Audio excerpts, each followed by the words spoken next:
Merci beaucoup d'être venu. Et vous avez bien fait parce que là, ça va révolutionner votre vision du monde. Et donc bravo. Et ça, principalement grâce à Petit Poney Orange, ici, un fier adhérent du MFRB.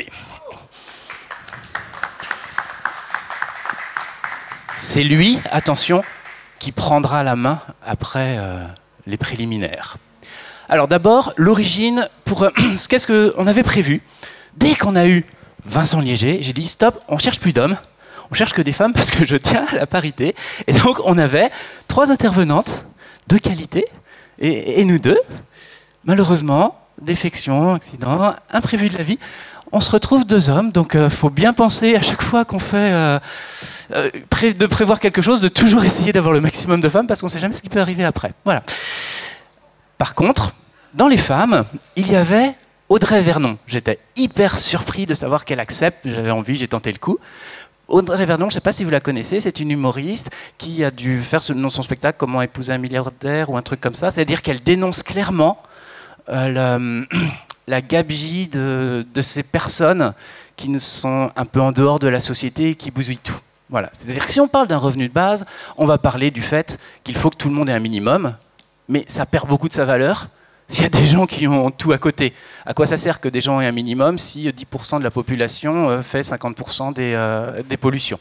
Donc c'est pour ça qu'elle m'intéressait, parce qu'en plus elle fait ça de manière attractive, je sais pas, rigolote. Donc pour moi c'est vraiment de l'éducation populaire.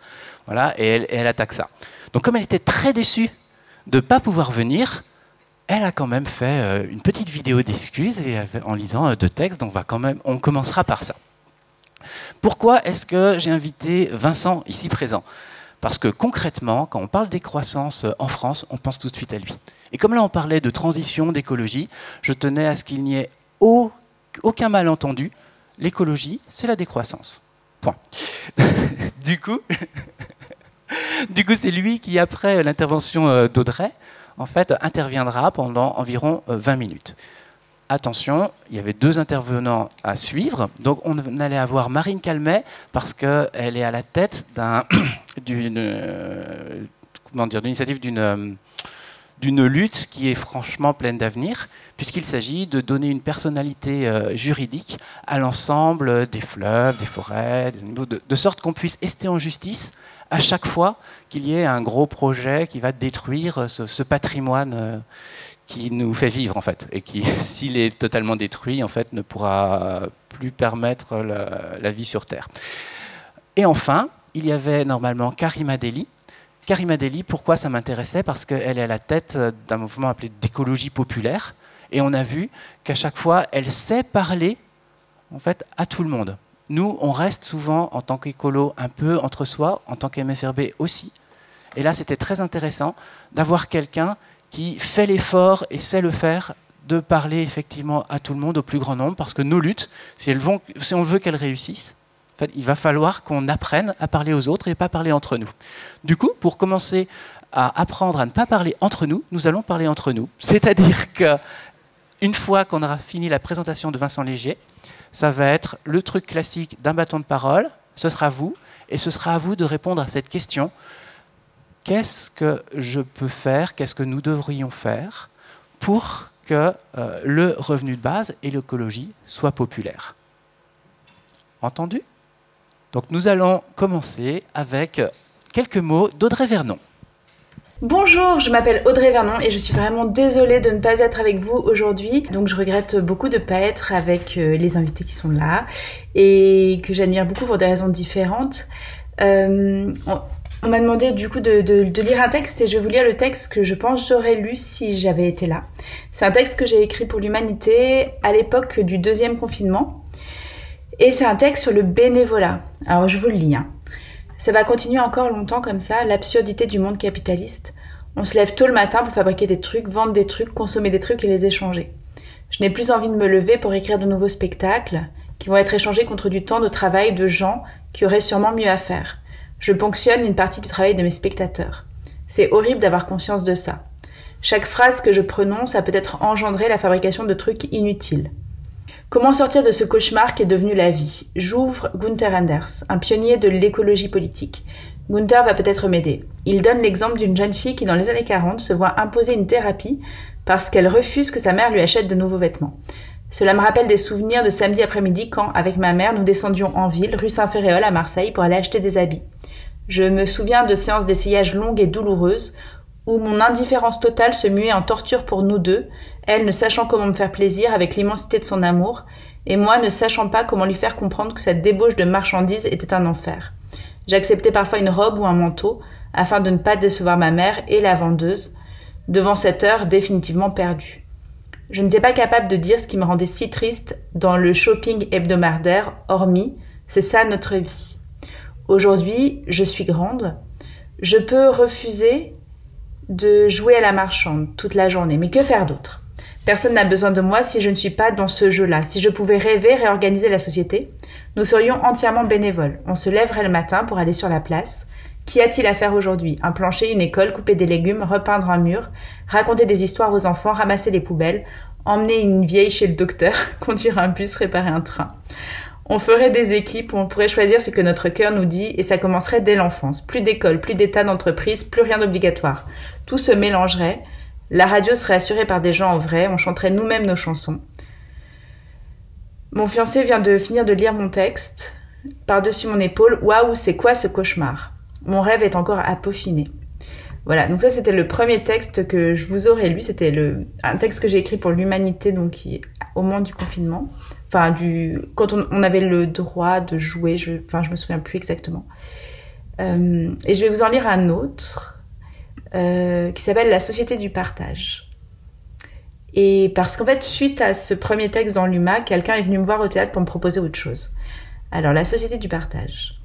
En route pour le théâtre, je lis « Civilisé à en mourir, le prix du progrès ». La civilisation est une maladie qui nous fait vivre dans un monde totalement inadapté aux humains, qui sont socio-empathiques collaboratifs. Rien ne va dans ce zoo pas fait pour nous, notre façon d'interagir, d'élever les enfants, notre lien à l'art. Je veux redevenir chasseur-cueilleur, vivre en communauté, comme Vincent Liéger. Bon, c'est pas dans le texte original. Trop tard, j'arrive à la nouvelle scène. L'ambiance est comme depuis le début de l'année, un peu morose. Ça va, mais pas non plus super. Tout le monde rame, souffre, galère. Où est passé le fun, l'excitation ? Il y a quelqu'un pour toi. À la suite de ma carte blanche, dans laquelle je voulais un monde entièrement bénévole, Jean-Philippe m'a contacté. On a trouvé la solution, supprimer l'argent et vous êtes la personne qu'il nous faut. Jean-Philippe a monté une initiative, Mosica, qui vise à nous délivrer de l'argent définitivement. C'est l'argent le problème. Je te donne que si tu me donnes. Ça crée la concurrence, l'obsolescence programmée, la surproduction, etc. Pour faire la transition, il faut que tout le monde soit d'accord. Créer un phénomène de masse. Si on est assez nombreux dans tous les secteurs nécessaires, on peut retrouver notre autonomie. Il faut quelques années de préparation et un jour on fait la bascule, on brûle tous les moyens de paiement. Je lui réponds, comment on fait pour les maisons ? Une Léa Salamé sommeille en moi. Il me répond, il y a 11 millions de logements vides et 4 millions de personnes sans abri. On attribue les logements non aux plus offrants, mais selon un critère plus intelligent. L'utilité, l'équité, etc. Il faut faire travailler l'intelligence collective. On garde la propriété privée, mais seulement pour les affaires personnelles. Le reste, c'est partagé en commun. Si on se sépare du système monétaire, on a moins besoin d'énergie. Le Bitcoin consomme autant que la Suède. Je lui réponds, comment on fait pour les trucs relous, genre les centrales ? On laisse le choix. Soit on a des volontaires, soit on partage l'effort. Je lui dis, des gens réussissent à se passer de monnaie ? Oui, les chasseurs-cueilleurs et les apatistes sont 200 000 sans argent. Il faut un maximum de gens d'accord pour basculer et c'est là que tu interviens. Moi ? Oui, on a besoin de relais, il faut convaincre la moitié du monde. Ok, donc 3,5 milliards. J'ai pas assez de followers. Demandez plutôt aux gars de Gangnam Style, non ? C'est le baptême de feu de l'humanité, soit on trouve une solution, soit on est condamné. J'invite Jean-Philippe à présenter son projet à la table du personnel de la nouvelle scène en train de dîner, cordon bleu salade. Tout le monde est là. Jean-Philippe leur annonce qu'on va sauver le monde en supprimant l'argent. Quoi ? Utopiste, moi j'adore le fric, ça marchera jamais. La nouvelle scène s'enflamme, il paraît qu'il faut 9 mois à l'idée pour infuser. Moi, je descends m'habiller pour jouer. Voilà, c'est les textes auxquels j'ai pensé. Je suis désolée de ne pas pouvoir interagir avec vous. Voilà, moi je suis plus pour l'extension de la gratuité, essayer et supprimer l'argent. J'aime beaucoup la phrase de Tolstoï, je considère toute forme de gouvernement comme une institution compliquée. Et voilà, je trouve que l'argent, c'est une institution compliquée. Et l'État, évidemment. Donc, ben voilà, j'ai hâte d'avoir vos réponses à mes propositions de supprimer toute forme de... Moi, plutôt le troc, le bénévolat et oui, aucune forme d'obligation, je crois. Mais voilà, mais au pire, un revenu de base, ce serait super aussi.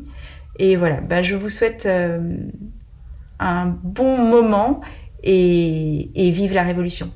Merci.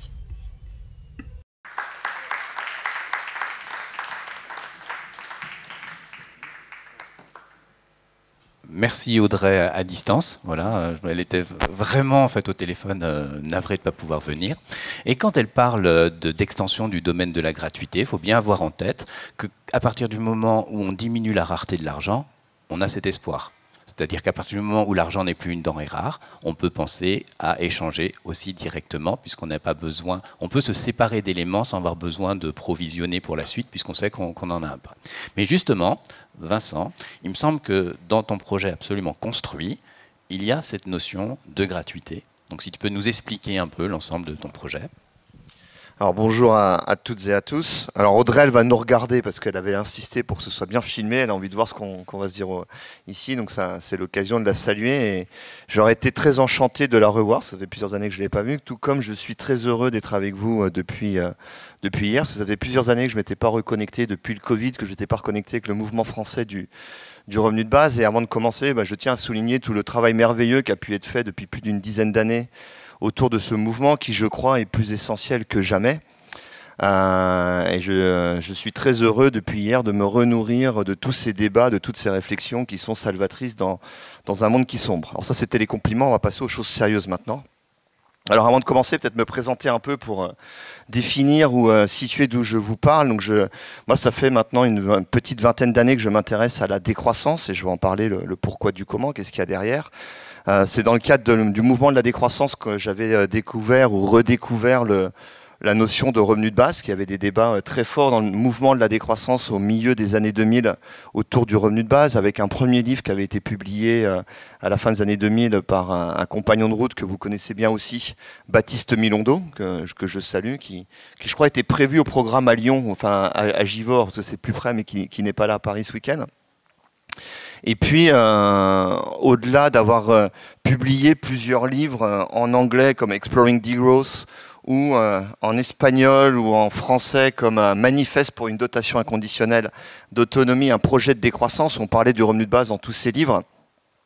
Au-delà du fait d'être essayiste, conférencier, d'enseigner dans pas mal d'universités autour des enjeux écologiques, de société, la décroissance, etc., comme le disait Audrey, j'ai le privilège et la joie dans mon quotidien d'expérimenter un mode de vie décroissant à Budapest, où je vis en Hongrie, où on a co-créé, et on a fêté le 10 mai, notre 10e anniversaire, une coopérative qui s'appelle Cargonomia.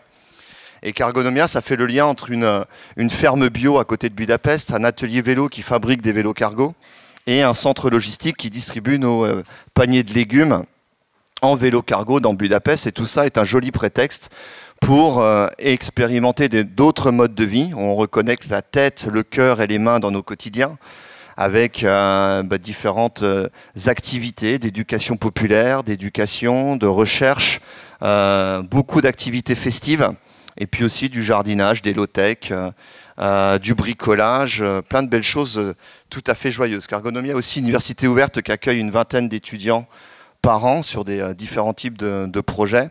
C'est aussi un lieu de tourisme décroissant. Je sais qu'il y en a qui passent à Budapest bientôt en vélo, on en reçoit plein, qui viennent rencontrer et puis aussi nous amener de l'oxygène et de l'ouverture. Et quand Cargonomia a été créé il y a 10 ans, c'était dans l'idée aussi d'expérimenter cette notion de dotation inconditionnelle d'autonomie que je vais vous présenter, que les 5 cofondateurs se sont auto-institués.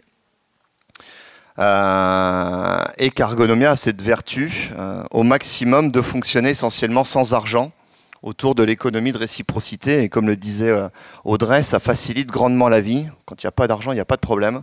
Les problèmes commencent quand on doit gérer de l'argent. Je parle des problèmes humains qui vont créer des malentendus, des frictions, des jalousies, alors que l'économie de réciprocité va donner de la générosité et de la solidarité. Alors je vous propose une petite présentation en 3 temps. avec tout d'abord quelques remarques préliminaires critiques. Dans un deuxième temps, je vais préciser d'où je parle d'un point de vue analyse sociétale, où est-ce qu'on en est. On arrive à la fin de la croissance, à la fin d'un modèle civilisationnel. Et puis dans un troisième temps, je vais vous présenter le projet de décroissance avec cette notion de dotation inconditionnelle d'autonomie. Et je t'invite, François, à me dire, quand il me reste 5 minutes, ce qui me permettra d'accélérer à la fin et de ne pas dépasser mon temps. Alors depuis le début, moi j'avais suivi le mouvement d'un revenu de base. J'avais suivi même avant aussi le mouvement du bien en anglais. Et très vite, avec la décroissance, on apportait une critique par rapport à ces très beaux mouvements qu'on considère comme des compagnons de route essentiels. C'est que trop souvent, on met la charrue avant les bœufs. On s'arrête à un outil avant de poser la question de pourquoi faire. Et on tombe très souvent aussi dans des débats, est-ce que le revenu de base est bien ou pas bien? C'est une très mauvaise question. La question, c'est un revenu de base, pourquoi faire? Et comment? Et pour qui?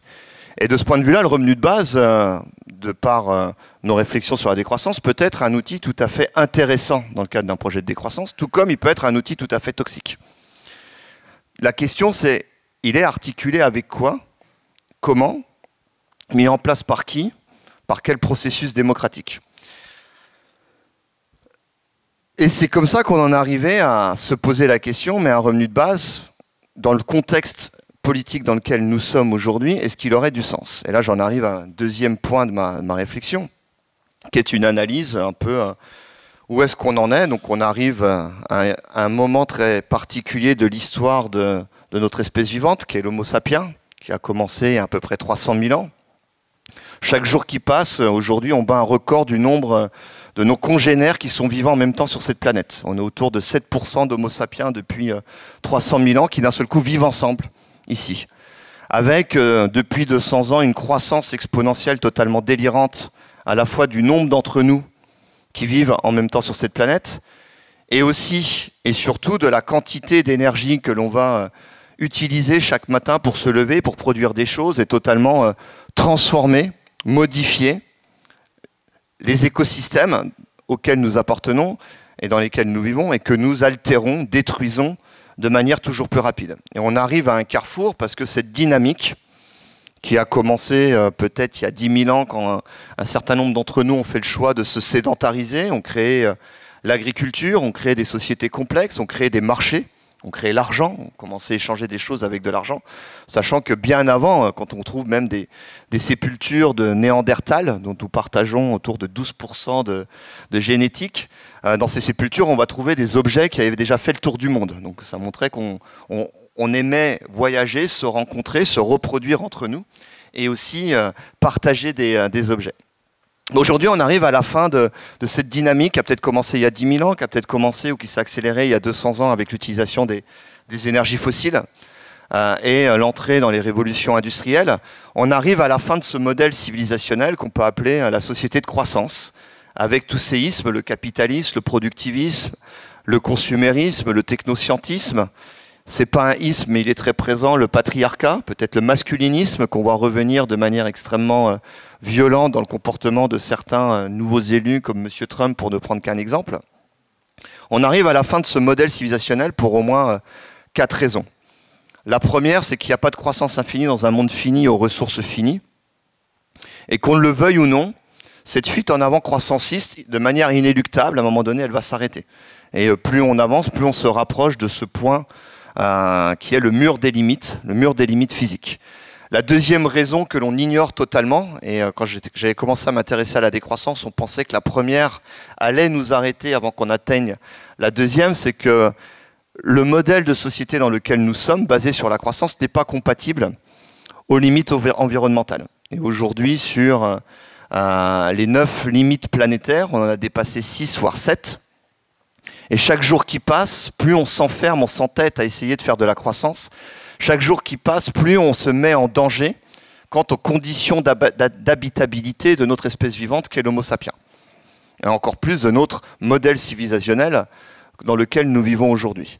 Donc la fin de la croissance n'est pas seulement inéluctable, elle est nécessaire pour des raisons physiques et environnementales. Mais 2 bonnes nouvelles autour de ça, qui moi m'animent depuis toujours et qui m'ont séduite quand j'ai découvert le mouvement de la décroissance, que la décroissance en tant que mouvement elle ne s'arrête pas qu'aux limites physiques, et même des fois on pousse la réflexion plus loin. Même si une croissance infinie dans un monde fini était physiquement possible, il faudrait se poser la question du sens. Est-ce que c'est un modèle de société dans lequel j'ai vraiment envie de vivre? Et la décroissance, elle pose la question des limites culturelles et anthropologiques à la croissance. Et là, deux bonnes nouvelles. La première bonne nouvelle, c'est qu'il n'est pas nécessaire de faire toujours plus de croissance, au-delà d'un certain niveau de confort matériel, pour apporter du bien-être. Voire même au contraire, et dans la plupart des sociétés occidentales, on a dépassé ce niveau-là, au-delà d'un certain niveau de croissance, toujours plus de croissance génère plus de mots MAUX que de bien-être. Et on le voit dans une société comme les États-Unis d'Amérique, qui sont peut-être la société qui allait le plus loin dans ce modèle croissanciste, où quand on regarde tous les indicateurs socio-culturels, c'est une société qui va extrêmement mal.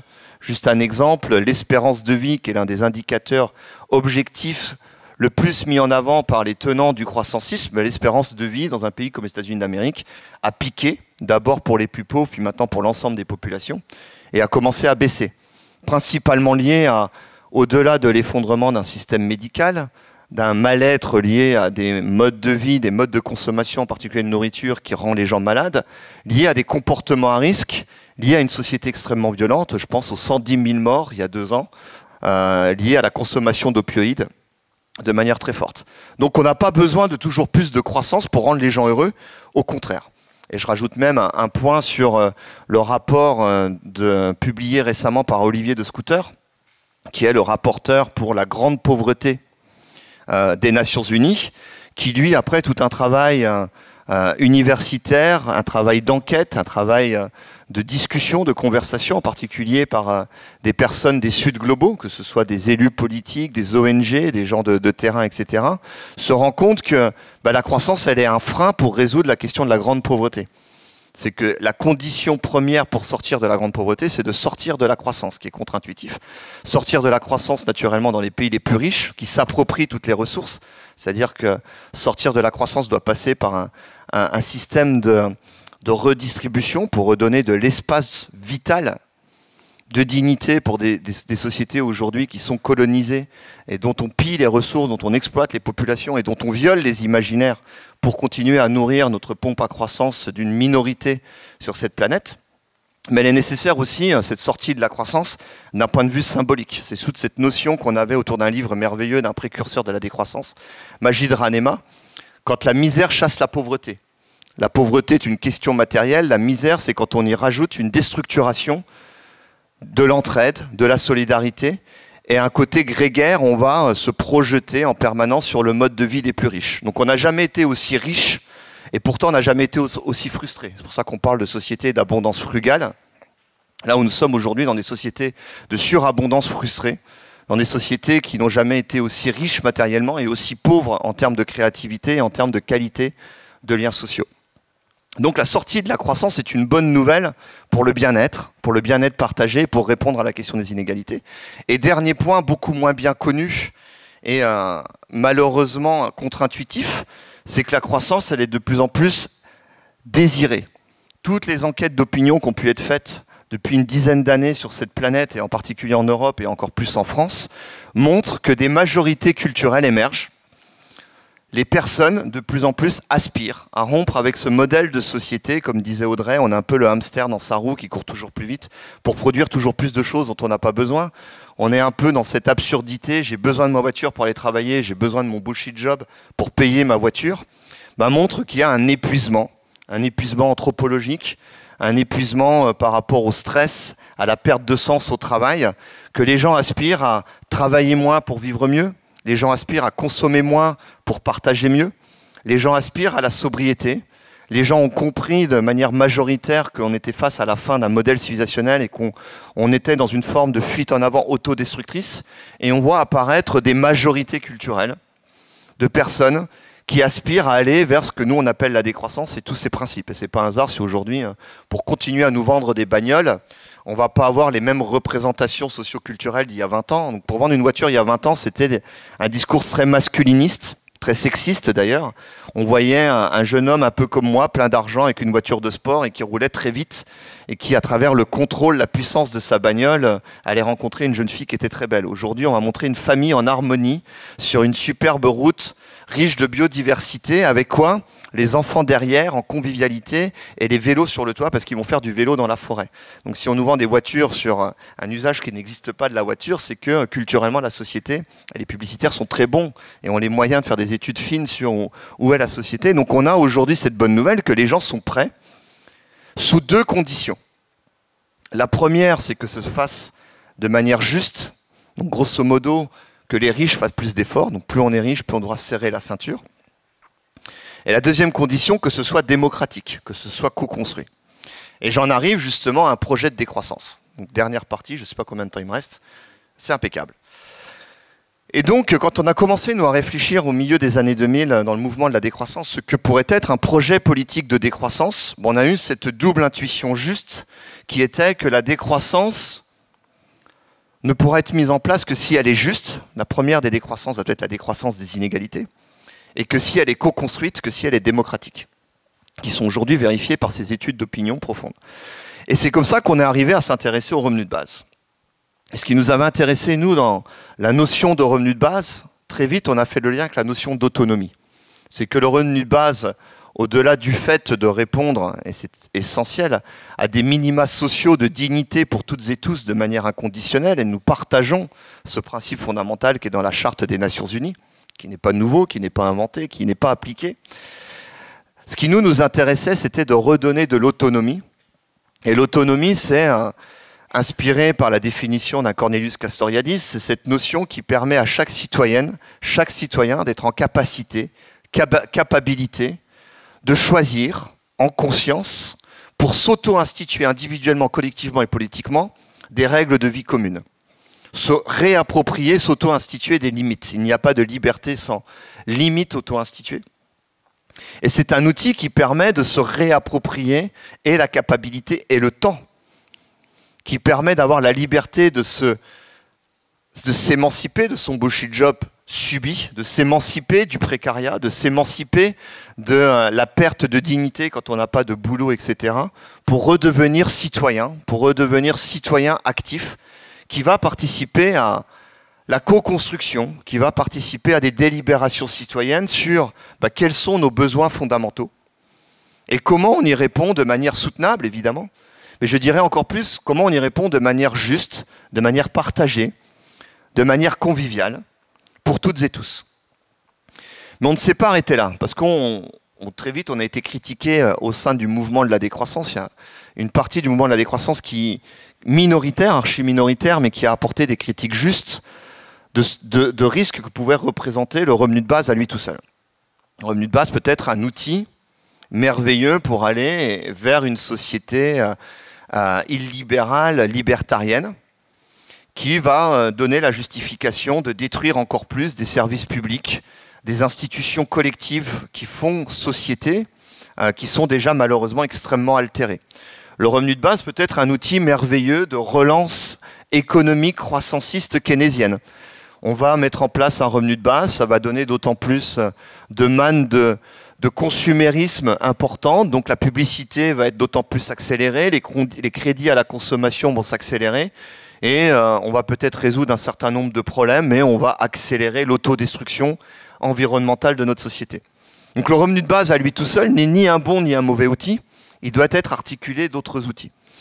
Et très vite, on a fait ce dont Audrey Vernon parlait, et avec Audrey, on est très attaché à cette notion-là. On a fait le lien avec des débats qui étaient naissants en même temps. Je pense à Paul Ariès, que je salue, qui a beaucoup travaillé sur cette question-là, autour de l'extension des sphères de la gratuité. Toute une réflexion sur pourquoi payer le même prix, le litre d'eau que l'on utiliserait pour ce que l'on considère démocratiquement comme étant un bon usage, le litre d'eau que l'on va utiliser pour boire, pour se laver, pour faire la vaisselle ou pour arroser un jardin potager. Pourquoi payer le même prix que le litre d'eau que l'on va utiliser pour arroser un golf, laver son 4x4 ou fabriquer des puces électroniques, ou faire de l'extractivisme pour des choses inutiles. Et toute cette réflexion, elle invite à une démocratie délibérative sur le sens de ce que l'on produit et des usages. Elle invite à une réappropriation démocratique et une conscientisation sur le vrai prix des choses. Pas le prix monétaire, mais le vrai prix environnemental, humain, et le sens des usages liés à ça.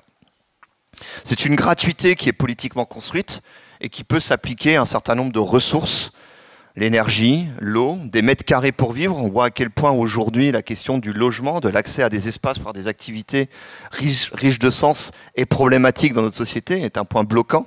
Elle pose la question des communs, elle pose la question de la propriété qui doit être questionnée de manière la moins violente possible. L'histoire a montré à quel point c'est quelque chose de peu aisé. Les communs, c'est ce que les Homo sapiens ont fait de manière majoritaire sur quasiment l'ensemble de notre histoire. Aujourd'hui, on ne sait plus comment faire dans notre société occidentale tellement on est enfermé dans la notion de propriété. Les gratuités, c'est aussi les services publics. Santé, école, transport, services funéraires, on en parle peu, moi j'aime bien l'inclure. C'est hallucinant quand on perd un proche, qui est l'un des moments les plus compliqués de la vie, très intime. On se retrouve dans un rapport marchand avec des gens.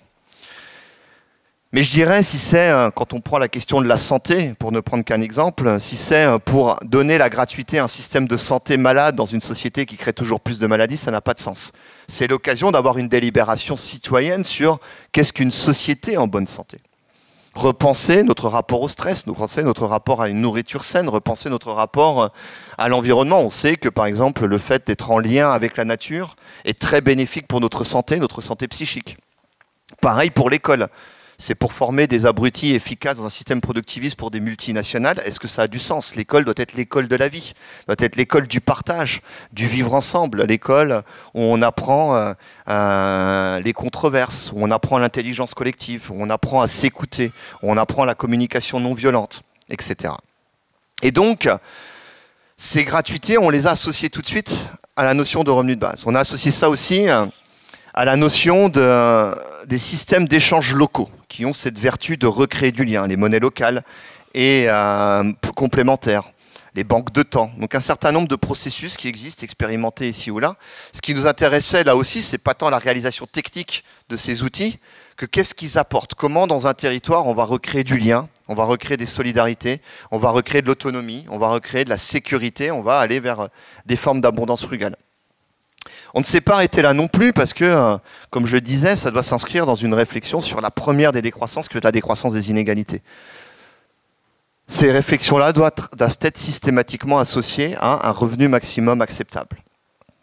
Au-delà d'un certain niveau, et ce n'est pas délirant puisque les États-Unis l'avaient mis en place pendant la Seconde Guerre mondiale et ça avait été en place jusque dans les années 70, au-delà d'un certain niveau, on s'auto-interdit de gagner toujours plus. Alors je dirais, dans un premier temps, c'est une réflexion très généreuse de notre part pour sauver les riches. Les plus riches sont des gens très malheureux. On le voit chez un monsieur Trump, c'est pas quelqu'un qui aspire la joie de vivre.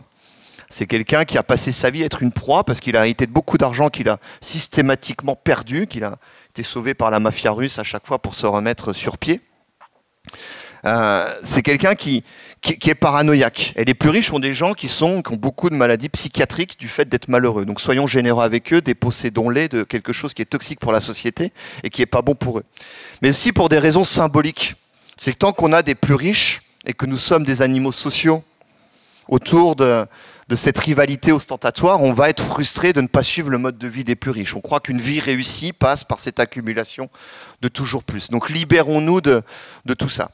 Et puis, on a associé ça à toute une réflexion inspirée, entre autres, de Karl Polanyi, le grand historien, penseur de l'histoire du capitalisme, de l'histoire des marchés d'origine hongroise, qui invite à réencastrer, réenchasser les marchés, c'est-à-dire de remettre l'économie à sa place.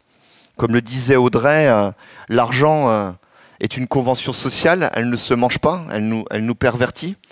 La question n'est pas une question d'argent, la question est beaucoup plus complexe que ça. Et l'économie, à travers les marchés, à travers l'argent, peut éventuellement, ou pas, être un outil qui permette de réguler, d'organiser, de choisir démocratiquement la société autour de ça. ou pas.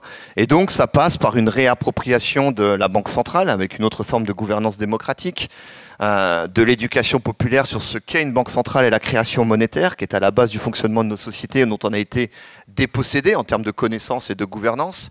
Ça passe par une lutte acharnée contre un système de banques totalement englué dans la financiarisation de l'économie. Frédéric hier montrait le délire à quel point l'économie est déconnectée de toute réalité économique. Ça passe par la lutte contre l'évasion fiscale et ainsi de suite. Et donc on a mélangé un peu toutes ces réflexions-là et on est arrivé à une proposition centrale qui s'appelle la dotation inconditionnelle d'autonomie, qui propose sur le même principe que le revenu de base de donner de la naissance à la mort de manière individuelle, inconditionnelle, non pas une quantité d'argent suffisante pour avoir une vie digne, mais des conditions de vie dignes et décentes pour toutes et tous, à travers un certain nombre de kilowattheures en termes d'énergie, de litres d'eau, l'accès à la nourriture produite de manière locale, de saison, organique, qui peut passer par une monnaie locale, l'accès gratuit à des services publics, et puis éventuellement une certaine somme d'argent, qui peut être nationale, supranationale, pour d'autres types d'échanges.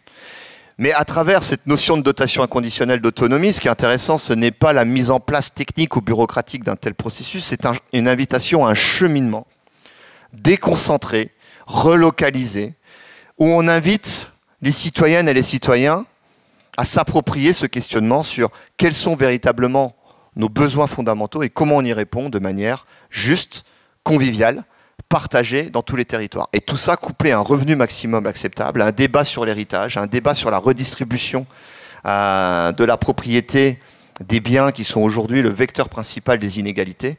Et tout ça dans une logique aussi de dialogue entre les territoires, dans une logique de relocalisation ouverte et solidaire entre les territoires partout ici dans le monde occidental, mais aussi avec les Suds globaux. Je vous remercie de votre attention.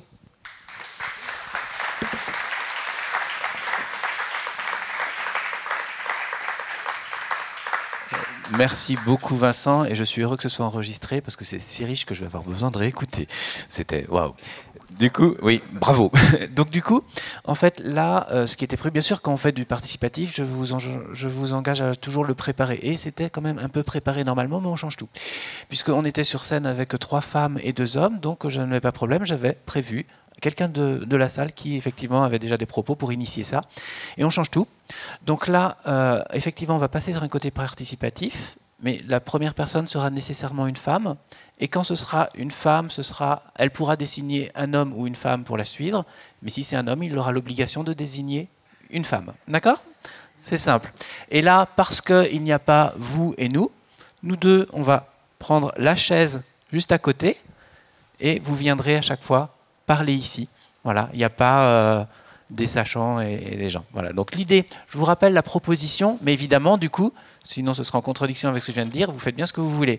Mais ma proposition, c'était, parce que c'était un peu le final de ce débat qui était prévu, comment est-ce qu'on peut faire pour populariser l'écologie et le revenu de base en même temps? Est-ce que ce n'est pas le revenu de base qui va, par exemple, populariser l'écologie? Enfin, tout ce qu'on veut, c'est à vous de voir. Voilà. L'idée, c'est qu'on est entre nous, il faut que ça s'arrête. Comment est-ce qu'on fait l'intelligence collective pour aller plus loin? Bien sûr, vous faites ce que vous voulez. Si vous voulez poser une question à Vincent, vous pouvez faire ce que vous voulez. Donc là, pour le faire, celui qui va désigner qui monte, c'est pas moi. En fait, c'est Petit Poney Orange. Et Petit Poney Orange, c'est vous. C'est-à-dire que je vais le donner. Si vous avez suivi, je le donne forcément à une femme. Elle le donne à qui elle veut. Voilà. Elle vient ici. La personne à qui elle l'a donné, pour pouvoir venir, le donne à la personne suivante. Voilà. Les 2 premières sont ici.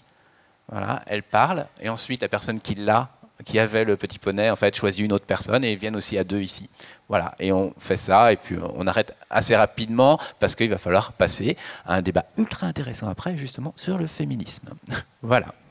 Donc, ayez du courage, mesdames, s'il vous plaît. Ne me laissez pas tout seul. Hop. Et puis tu donnes à quelqu'un d'abord. On se met sur le côté. Ça, on les laisse au centre.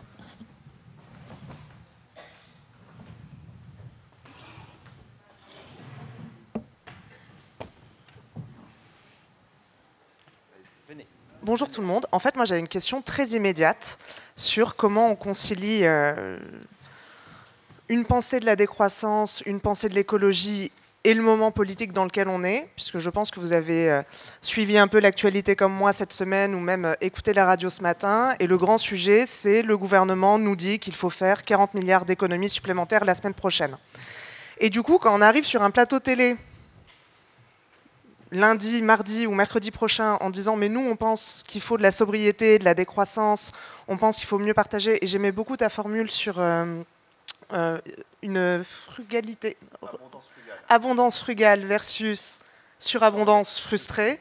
J'adore, vraiment j'adore, mais je pense que si tu racontes ça en direct devant un très large public, le backlash face à nous sera super important. Et donc, je me demandais, voilà, un truc très immédiat, comment on commence à aborder ce virage dans un moment où l'économie classique et l'austérité sont en train de revenir et où on nous dit, OK, où est-ce que vous faites des coupes? Non, mais on a fait un colloque pour répondre à cette question-là en septembre à l'Assemblée nationale sur décroissance ou austérité. Et on a invité énormément de médias. Et les médias nous répondaient non mais on ne pourra pas venir parce que c'est pas vraiment dans l'actualité et c'est trop compliqué. Et c'est une partie de la réponse. Et je crois que le gros du problème que l'on a aujourd'hui, c'est un rapport au temps, c'est un rapport à une incapacité à avoir des espaces, sauf des espaces dédiés comme ici. Et il y en a énormément de manière déconcentrée tous les jours, même au sein des entreprises, au sein du monde capitaliste, etc., qui sont très pertinents. On a un espace médiatico-politique qui est aujourd'hui perverti dans les mains d'une oligarchie financière qui n'a aucun intérêt à ce que ce débat ait lieu. Ils en ont encore moins intérêt que s'il a lieu. Et à chaque fois qu'il a eu lieu, comme on a pu le voir notamment avec la Convention citoyenne pour le climat, à chaque fois qu'il a lieu de manière saine, je n'ai jamais vu une délibération citoyenne qui ressortait en disant c'est super de tout foutre en l'air sur cette planète, c'est super de développer de l'intelligence artificielle pour faire des trucs débiles et qu'on soit tous au chômage pour finalement s'échapper, aller sur une autre planète. En général, ce qui ressort des délibérations citoyennes sereines ou d'un débat serein, c'est plutôt les principes que j'ai évoqués aujourd'hui. Et donc aujourd'hui, il faut créer une forme de rapport de force avec aussi de la créativité, en évitant peut-être un affrontement frontal, parce que si on va de manière frontale face à la brutalité à laquelle nous faisons face et à la guerre asymétrique dans laquelle nous sommes, il faut faire des pas de côté et s'auto-instituer des espaces de débat et de réappropriation et de bien-être et de sécurité et de solidarité et d'expérimentation, tout en poussant pour que cette folie ambiante disparaisse le plus vite possible. Alors, je réponds rapidement, je pourrais développer, mais j'ai pas envie de suroccuper l'espace. Merci. Déjà, merci pour la méthode d'animation. Ce serait intéressant que des ethnopsychiatres nous observent collectivement dans la société, et nous aussi, on n'est pas exempt de traumatisme à comprendre, pour se dire, mais comment se fait-il que des gens qui se prennent autant au sérieux, qui argumentent leur position beaucoup moins que ce que vous avez fait hier après-midi et maintenant, comment se fait-il que ceux-là ont besoin d'une hiérarchie plus forte dans la prise de parole? Je ne sais pas si ça intéresserait des ethnopsychiatres, mais ça me pose la question. Mais bon, ce serait pour une autre fois. Sérieusement, déjà merci encore une fois pour les organisatrices et organisateurs de ces 2 jours. Je me disais par rapport au... Alors je ne sais pas si je serai dans le sujet, on le dira collectivement, mais vous parliez effectivement de dépenses... en monnaie ou en ce qui tient lieu, vitale ou en tout cas importante pour tout le monde. Est-ce qu'il ne faut pas introduire explicitement la réflexion, vous l'avez peut-être déjà fait, sur tout autant on a besoin de voyager, certaines et certains très loin pour aller voir la famille, quelle que soit sa nationalité. On voit par exemple... Quand on a la nationalité française, il y a heureusement, alors c'est peut-être insuffisant, je ne suis pas concerné au premier chef, les dispositifs de continuité territoriale qui fait qu'on peut payer moins cher lorsqu'on va aux Antilles, à La Réunion, etc., en Polynésie, voir sa famille, ou en métropole ou réciproquement. Donc c'est une forme de solidarité qui tient compte de la distance. Alors évidemment, tout ça, c'est issu de la colonisation, mais enfin maintenant, on est là tel qu'on est, citoyens français dans des territoires, dans plusieurs continents. Mais je me dis, quand on n'a pas la nationalité française, et qu'on a la famille à plusieurs milliers de kilomètres, comment collectivement on peut réfléchir aussi à cette solidarité qui est vitale pour le développement de l'enfant aussi, hein, parce que rencontrer ses grands-parents régulièrement, alors pas tous les ans peut-être, d'accord, hein, mais régulièrement, rencontrer ses parents aussi, etc. Voilà, donc c'est pas évident à arbitrer, mais ça me semble un enjeu super important. Non, mais on est complètement dans le débat sur ce que j'évoquais entre le bon usage et le mésusage. Et d'autant plus qu'on est toujours plus dans des sociétés, contrairement à ce que disent l'extrême droite, qui sont multiculturelles. Les couples mixtes sont légion en France. Hein. On aime taper sur les immigrants. La réalité socio-culturelle nous raconte une autre histoire. J'en suis un bel exemple, puisque je suis moi-même le papa d'un petit enfant biculturel, bilingue, franco-hongrois, qui vit en Hongrie, qui a des grands-parents, une famille et une partie de sa vie, de fait, aussi en France. Et il y a bon usage et mésusage. Aujourd'hui, la majorité des transports, c'est pas du qualitatif, c'est pas dans le temps, c'est pas que les familles, c'est de la consommation stupide de déplacement. C'est pas vraiment du voyage, parce que voyager, c'est rencontrer. Voyager sans rencontrer, ce n'est que se déplacer. C'est sur des temps courts, abscons. Donc on va aller à Budapest pour faire un selfie, ou pour aller pisser dans la rue après avoir fait une soirée, puisqu'on nous dit que c'est une ville de liberté, on vient faire un enterrement de vie de garçon, etc. On va aller pourrir les bains pour faire des selfies dans les bains, et du coup, c'est devenu tellement cher et tellement absurde que les gens locaux n'y vont plus. Et je dirais que là, il y a des économies merveilleuses à faire sur un mésusage pour repenser un bon usage qui aurait du sens. Et dans la décroissance, on a aussi toute cette réflexion autour de la relocalisation ouverte. J'ai publié un papier justement où déjà il y a une dizaine d'années on critiquait la notion de protectionnisme, qui est un outil économique intéressant, mais comme tout outil mal utilisé peut déboucher sur plus de barbarie que de solutions, et on le voit à travers le protectionnisme états-unien totalement abscon mis en place, à quel point ça n'a pas de sens. Et la notion de relocalisation ouverte, cette notion de relocaliser ce qui fait sens d'être relocalisé dans tous les territoires en ouvrant grand les frontières. Ouvrir grand les frontières parce qu'on a besoin de solidarité en le faisant. On est dans un monde qui est interconnecté, donc si chacun fait un peu sa merde dans son coin, ça se passe mal ailleurs, et puis par effet domino, ça se passe mal chez soi. Donc en bonne intelligence, comment mettre en place, à travers des processus de dialogue, de solidarité, cette relocalisation. Et puis ouverte parce qu'on est dans un monde de toujours plus instable, je pense en particulier d'un point de vue environnemental. Donc si dans son territoire, dans sa vallée, on a mis en place la relocalisation ou le protectionnisme le plus merveilleux qui soit, où on arrive à produire tout ce dont on a besoin de manière superbe avec des grandes frontières, manque de peau, il y a une catastrophe écologique et on se retrouve comme des cons. Donc la logique de relocalisation, elle doit s'inscrire aussi dans cette ouverture. Et puis dernier point, en général, le repli sur soi, ça marche très mal chez l'Homo sapiens. En général, on finit dans des systèmes assez dystopiques et totalitaires. Et nous, d'ailleurs, quand on avait créé notre coopérative, on avait pris ça en compte de manière très forte. On avait dit qu'il faut que les portes soient grandes ouvertes. Il faut que les portes soient grandes ouvertes pour les cofondateurs, ou que ce soit organisé d'une telle manière qu'à tout moment, on puisse sortir, pour revenir ou pas, mais pour pouvoir respirer, aller découvrir autre chose, partager. Et en même temps, dans cette notion d'abondance frugale, il faut qu'on soit toujours en capacité d'accueillir des gens. L'hospitalité. Et les gens qu'on accueille systématiquement sont un boost incroyable pour la dynamique de la coopérative, parce qu'ils vont amener de nouvelles idées. Ils vont nous critiquer, alors des fois ça peut être chiant, ils vont dire vous êtes des abrutis boomers, machistes, changez-moi tout votre mode de gouvernance, etc. C'est ce qui fait bouger, etc. Et ils vont apporter aussi de la joie de vivre. Le fait de rencontrer, le fait de se diversifier, c'est de la joie de vivre. Et moi je crois énormément au multiculturalisme, au multilinguisme. Les cultures ne se soustraient pas, mais s'ajoutent. Et on peut aujourd'hui voyager, pas nécessairement en avion, mais on peut avoir dans sa vie la chance d'avoir quelques vols d'avion. Tout est une question d'ordre de grandeur. Aujourd'hui, c'est une minorité qui voyage beaucoup et une majorité qui ne prend jamais l'avion, pour du mésusage en plus, cette minorité. Mais on peut aussi retrouver la joie du vrai voyage en train, à vélo. Il y a de plus en plus de gens qui l'expérimentent, à la voile. C'est juste une question d'organisation qui est en cohérence. Si on produit moins, on travaille moins, donc d'un seul coup on a plus de temps pour voyager. Mais voyager, c'est aussi s'arrêter tout au long du chemin en rencontrant des gens et en partageant. Et c'est ce dont je parle, c'est pas délirant, puisqu'il y a des gens qui l'ont fait. Quand on organise des conférences internationales de la décroissance, on l'organise. Il va y avoir des caravanes à vélo qui vont partir de points dans différents points d'Europe et qui vont s'arrêter pendant un mois dans différents endroits. Et on va s'arrêter dans une ferme bio. On va aider, on va partager, on va échanger. Et c'est le vrai voyage qui consiste à se rencontrer. Donc je dirais c'est la décroissance, c'est retrouver les vraies joies du voyage.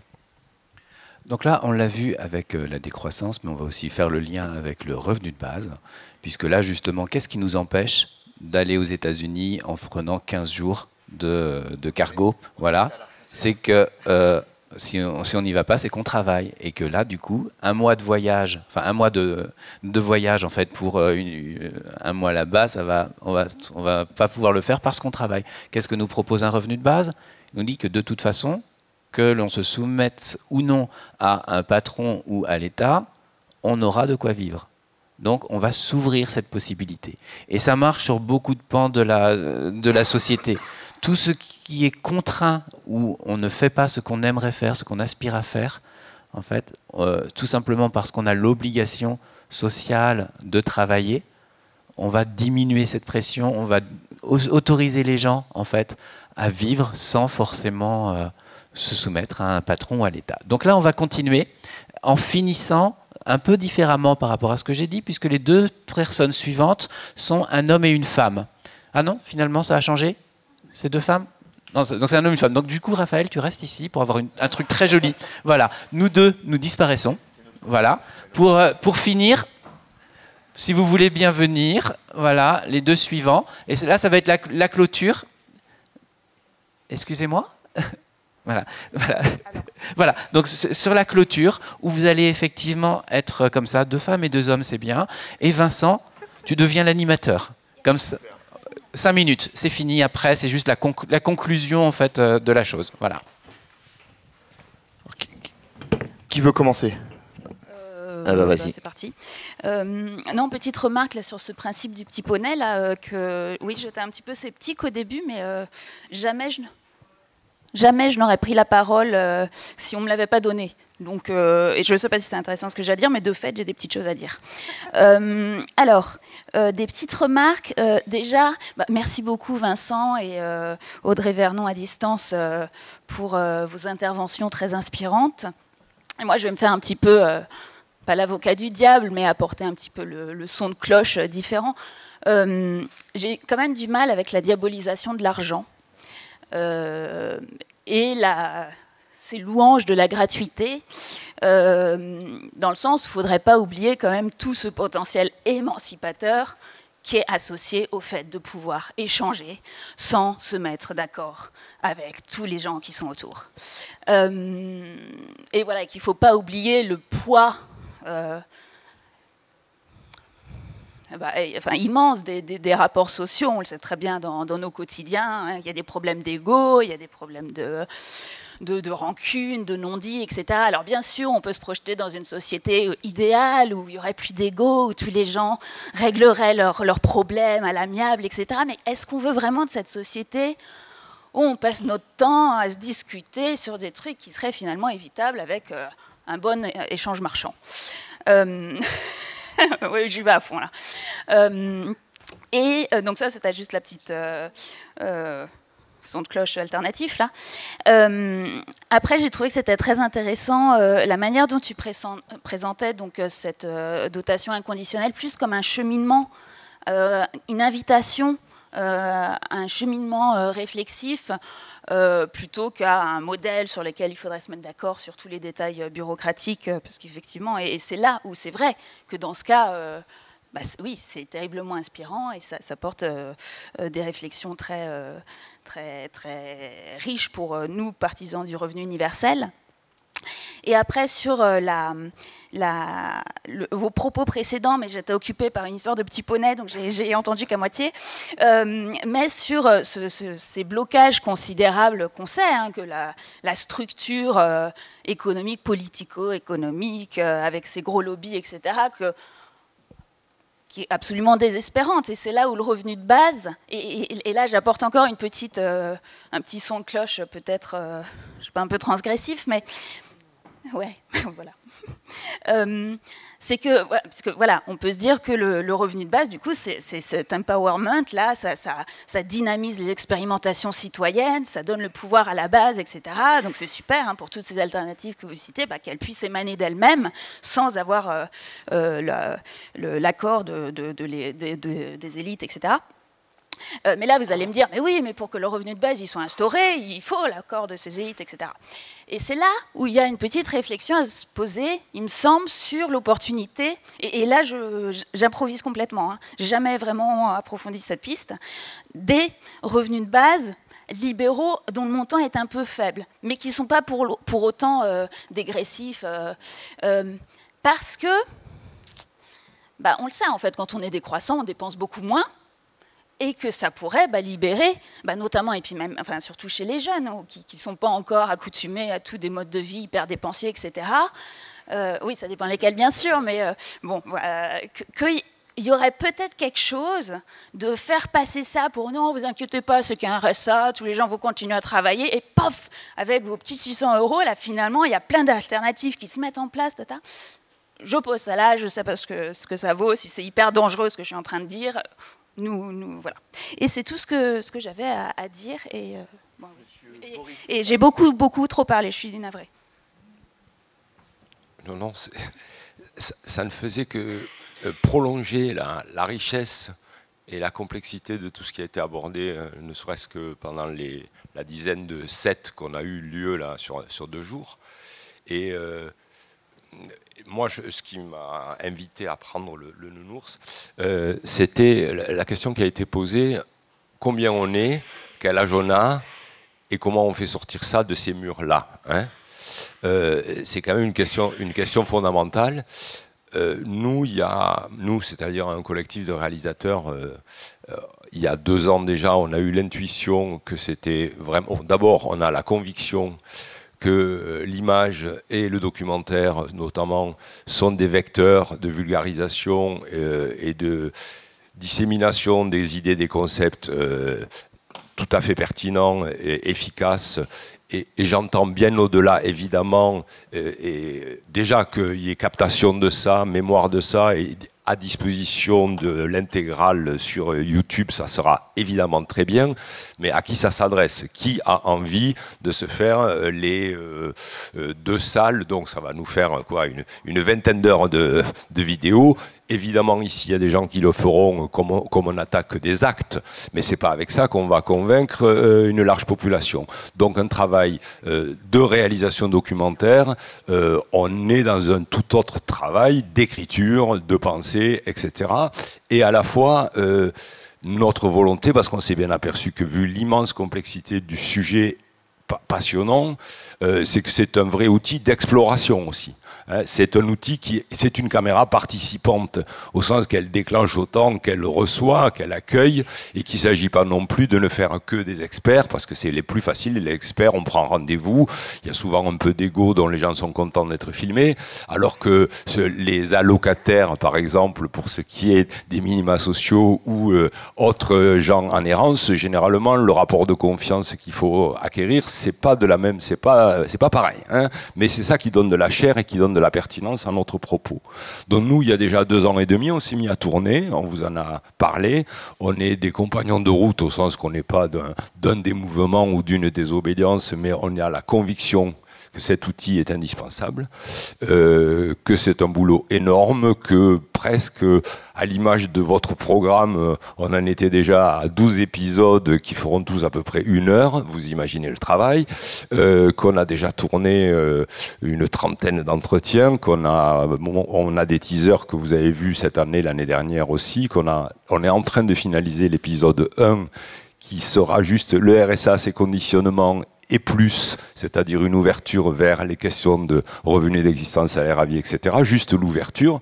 Étape d'après, vous imaginez tout ce qu'il y a entre les historiques, l'économique, les positions perverses, les différentes... qu'est-ce qui sous-tend les différentes options entre les libéraux, les ultralibéraux, les autres qu'est-ce qu'il y a dessous, tout ça est à discuter et à mettre en débat. Donc c'est passionnant, mais ce boulot-là, grâce à 200 contributeurs, on arrive avec beaucoup de volontariat de notre part à faire l'épisode 1. Mais notre propos, c'est aussi que ça soit une dimension participative. C'est-à-dire, si ne se lèvent pas les moyens de faire en commun ce genre de boulot, et pour revenir à la question de la décroissance, hier, il y avait un exposé sur les expériences dans le monde. Faut-il qu'une équipe grassement pourvue par Arte prenne l'avion, aille en Namibie, puis aux États-Unis, puis etc., pour faire ce que ferait toute équipe classique de documentaire, cramer 1 million ou 2 de billets d'avion et autres déplacements? Ou peut-on être en capacité, vu l'urgence, de générer les dynamiques qui fassent que des gens à l'autre bout du monde nous envoient leurs images parce qu'ils ont compris la démarche et qu'on travaille ensemble? Là, je parle de loin, c'est loin la Namibie, mais on n'arrive même pas à le faire entre Montreuil et Toulouse et Paris. Donc là, il y a quelque chose, voilà une interpellation. Comment chacun des acteurs forts comme vous se saisissent peut-être ou pas de cette opportunité pour se doter d'un outil de promotion et de vulgarisation du concept, quoi. Voilà. Merci, il reste 1 minute pour que je réponde aux 3 questions très simples. Alors, premier point sur la diabolisation de l'argent, c'est la même chose que la diabolisation du revenu de base. Il faut aller voir les expérimentations concrètes. Et moi-même, pour l'avoir expérimenté dans mon quotidien sur différents projets, l'argent a cet effet pervers de mettre les tordus au pouvoir et de faire ressortir les pires tendances humaines que l'on connaisse. Mais l'absence d'argent ne les élimine pas pour autant, mais trouve d'autres formes d'équilibre. Donc là, il faut aller voir les expérimentations concrètes. Je crois qu'il n'y a pas de vérité comme pour le revenu de base. Le mieux, c'est d'expérimenter. L'expérimentation nous raconte une autre histoire que ce que intuitivement on pourrait penser. Sur différentes étapes de mise en place pour aller vers un projet de décroissance ou la DIA, ce que tu proposes peut être intéressant. Expérimentons. Nous, ce qu'on a mis en avant comme une première étape avant la mise en place d'un revenu de base à une grande échelle était travailler moins pour travailler toutes et tous, qui aujourd'hui est une mesure, qui a peut-être la mesure progressiste à l'échelle européenne, qui a le soutien populaire le plus important et qui est totalement éliminé de tout débat. Et en France, c'est intéressant, aussitôt qu'on parle de ça, les 35 heures, etc. Donc on l'élimine d'un revers de main de manière violente, comme toutes les bonnes idées qui systématiquement sont éludées par une minorité isolée qui défend des intérêts privés minoritaires et qui malheureusement a accès à énormément de réseaux de diffusion et qui arrive à la dernière question, un des grands enjeux et qui fait le lien peut-être aussi sur l'absence d'argent ou les expérimentations et ainsi de suite. Un des grands enjeux en fait, c'est de rendre visible ce qui a été invisibilisé, voire diabolisé à dessein. Quand on parle des gratuités, c'est ce qu'on appelait l'économie grise, qui est devenue l'économie noire, qui a été présentée comme étant quelque chose de négatif, mais qui avait une vertu, et moi je vis encore dans un pays où il y a beaucoup d'économies grises, qui a une vertu incroyable, c'est que ça construit énormément d'autogestion, de solidarité et d'entraide informelle, et des formes de soutenabilité et de créativité. Là aussi, allons voir dans le détail, et l'enjeu, il est d'aller colporter des belles choses qui ont été éliminées, et je terminerai là-dessus, la décroissance, c'est une invitation à décoloniser l'imaginaire, à faire un pas de côté, à regarder le monde sous d'autres manières. Et le problème avec l'argent ou la société de croissance, c'est qu'on a construit un imaginaire dominé par l'économicisme, et ce sera ma dernière phrase, et comme disait Mark Twain, quand on a un marteau dans la tête, on voit tous les problèmes sous forme de clous, et le marteau qu'on a dans la tête aujourd'hui, c'est le marteau de l'économie, et il faut aller voir la complexité du monde qui est beaucoup plus belle quand on sort de cet économicisme. Merci à toutes et tous. Merci beaucoup pour toutes ces interventions. Je voudrais juste... Attendez.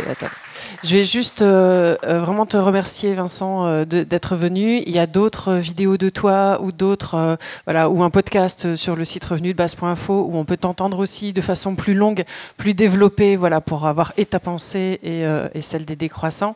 Et pour répondre aussi à la question, chacun où on est, alors vous pouvez rejoindre le Mouvement français pour un revenu de base où on propose un espace où on peut discuter de tout et de toutes les versions et de toutes les thématiques. Et si jamais parler, vous connaissez, puisque Vincent, on a cité quelques leviers. Il y a des systèmes d'échange locaux, il y a des gens qui défendent les régies publiques, il y a des gens qui défendent les gratuités, il y a des gens qui défendent les services publics. Toutes ces personnes-là sont interpellables déjà par la dotation inconditionnelle d'autonomie. Donc allons les voir, proposons-leur la marche d'après que le Conseil national de la résistance n'a pas pu franchir. Et puis voilà, on peut aller toucher toutes ces personnes-là parce qu'elles le sont déjà en fait. C'est déjà une partie du projet des décroissants. Merci beaucoup à vous.